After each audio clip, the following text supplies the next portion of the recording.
इसी चैप्टर में अब हमारा नेक्स्ट क्वेश्चन जो कह रहा है, क्वेश्चन है the sum of digits of a 2 digit number is 13। Digits का सम 13 है। If the number is subtracted from 1 obtained by interchanging the digits, the result is 45. What is the number? पहले आप बहुत ध्यान से एक बार क्वेश्चन समझना, तब हम बात करेंगे भाई इसके सोल्यूशन के बारे में।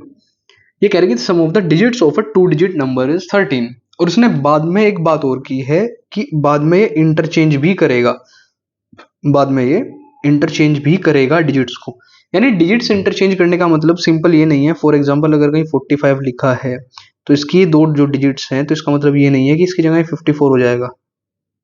अभी के लिए होगा सेम ऐसे ही, पर उसने कहा है डिजिट्स को इंटरचेंज करूंगा डिजिट्स को, तब क्या होगा वो देखना है आपको, ध्यान से समझिएगा भाई। अभी आपको मैं इसका एक बेसिक क्राइटेरिया बता देता हूं। जब भी मेरी कोई डिजिट फॉर्म होगी 2 डिजिट की, for example this is x and y, तो यहां दो चीजें बनती हैं। एक तो होता है मेरा यूनिट प्लेस, इसे हम बोलते हैं यूनिट प्लेस, और ये जो मेरा x बैठा है ये बैठा है टेंस प्लेस पर, ये है मेरा टेंस प्लेस। तो बस मेरी जब भी 2 डिजिट का कोई नंबर बनेगा that will be consist of the unit place and the tens place value. यानी इसमें हम क्या कर सकते हैं वो समझिएगा आप एक बार। इनका कहने का सीधा सीधा मतलब ये है कि भैया आप जो हैं यहां से लेट कर लेते हैं, लेट द यूनिट प्लेस, मैं मान लेता हूं कि यूनिट प्लेस पर जो डिजिट है be x and tens place digit be y। मेरा टेंस प्लेस डिजिट क्या हो जाएगा y। तो नंबर क्या बनेगा भाई, ध्यान से समझिएगा। तो मेरा नंबर क्या हो जाएगा, देन नंबर इज, अब आपने अभी देखा कि सर आपने बताया अगर इस तरीके से मेरा नंबर बनेगा तो यूनिट प्लेस पर मेरा कौन है x, टेंस प्लेस पर कौन है y, तो क्या मैं इस नंबर को 10y प्लस x के फॉर्म का कह सकता हूं। एक बार आप दोबारा समझ लीजिए मैं ऐसा क्यों कह रहा हूं। आपको अगर कहीं 54 लिखना है तो आप इसे लिखेंगे 5 इंटू 10 प्लस 4, ये आपका यूनिट प्लेस है, आपका टेंस प्लेस है। और आपको जब भी डिजिट से रिलेटेड या फिर प्लेस से digit place of the number से रिलेटेड कोई भी क्वेश्चन आएगा तो आपको सेम क्राइटेरिया फॉलो करना है। वापस आ जाइए भाई। अभी ये कह रहा है कि sum of the digits of a 2 digit number is 13। अब डिजिट्स का सम इतना है तो अकॉर्डिंग टू क्वेश्चन ये पहली कंडीशन बना के दे रहा है आपको कि डिजिट्स का जो सम है यानी x प्लस वाई का जो सम है वो 13 है। उसके बाद ये कह रहे हैं कि if the number is subtracted from the one obtained by interchanging the digits. अच्छा ये तो नंबर था, अगर मैं डिजिट्स इंटरचेंज कर दूं, आप यहां से एक सेपरेट कलर के साथ देखना, डिजिट्स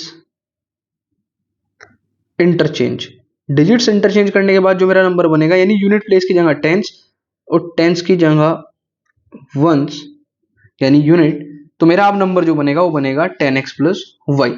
यानी अब आप कहेंगे कि सर यहां से जो मेरा अब कंडीशन बनेगा, ये कह रहे if the number is subtracted from the one obtained by interchanging the digit, यानी ऑल्सो मैं अगर इस नंबर को सब्ट्रैक्ट कर दूं किससे, इससे जो डिजिट इंटरचेंज करके आया है, तब मेरा नंबर क्या बनेगा भाई, ये मेरा नंबर बन जाएगा यहां से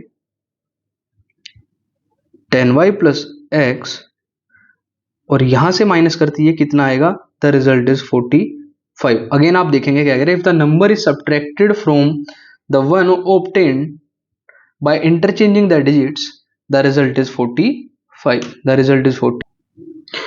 अब यहां से आप अगर ध्यान से ऑब्जर्व करेंगे तो आप कहेंगे कि सर इस इक्वेशन को हम किस तरीके से ऑब्जर्व करेंगे। आप कहेंगे सर ये हो जाएगा हमारा 10x plus y minus 10y and this is minus x equals to 45। एक बार देख लेते हैं इस कंडीशन में हम क्या क्या चेंजेस कर सकते हैं। 10x से मेरा x शहीद होगा, it will become 9x minus, next will be, ये मेरा प्लस का y है माइनस का 10y, तो माइनस का 9y इक्वल्स टू 45। आपको पता है पूरी इक्वेशन से मैं पूरी इक्वेशन को 9 से डिवाइड कर सकता हूं या फिर इस तरफ 9 को कॉमन लेकर 9 से 45 को शहीद कर दूंगा। तो हम पूरी इक्वेशन को अगर 9 से डिवाइड करेंगे तो ये हो जाएगा x minus y equals to 45।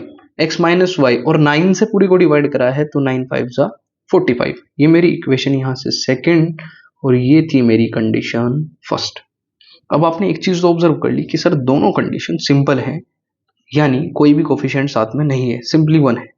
तो क्यों ना मैं इसे कुछ इस तरीके से लिखूं कि x प्लस वाई मेरा आया 13 एंड x माइनस वाई मेरा आया 5। सिंपली अगर मैं इस इक्वेशंस को ऐड कर लूं तो LHS में LHS आर ऐड होगा और RHS में RHS ऐड होगा। तो जब इन्हें आप ऐड करोगे तो प्लस के वाई से माइनस का वाई शहीद होगा, ये हो जाएगा 2x and 13 plus 5 will be 18। तो x की वैल्यू यहां से कितनी आ जाएगी मेरी, सिंपली 9। x मेरा यहां से कितना आ जाएगा 9। आप इसे किसी भी इक्वेशन में रखें, मैं लिख देता हूं पुट इन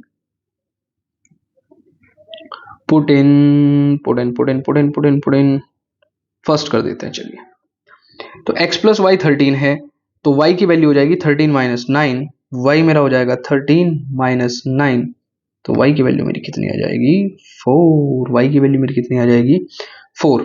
तो x मेरा 9 आया, y मेरा 4 आया। और आप देखो एक चीज क्रॉस चेक कर सकते हो, उसने कहा था सम ऑफ डिजिट 13 है, यहां ऑब्जर्व करना सम ऑफ डिजिट 13 है, तो 9 और 4 को ऐड करोगे तो 13 आ रहा है। लास्ट में इसने आपसे पूछा था कि आपका नंबर क्या बनेगा, नंबर क्या बनेगा, ध्यान से देखना। मैं नंबर क्या मान के चला था 10y प्लस एक्स, मेरा नंबर क्या था 10y प्लस एक्स टाइप का, यानी 10 into y is 4 plus x is 9, तो मेरा नंबर हो जाएगा 49। Number is 49। तो ये मेरा फाइनल आंसर है। बस आपको डेली बेसिस पर क्वेश्चन ऐसे ही मिलते रहेंगे, आप प्रैक्टिस करते रहें। RD शर्मा के क्वेश्चन हैं, एनसीईआरटी एग्जाम्पलर, जिस भी टाइप का हमें क्वेश्चन मिलेगा हम प्रैक्टिस करेंगे। बस आपको ऐसे ही जुड़े रहना है हमारे चैनल से। Thank you so much.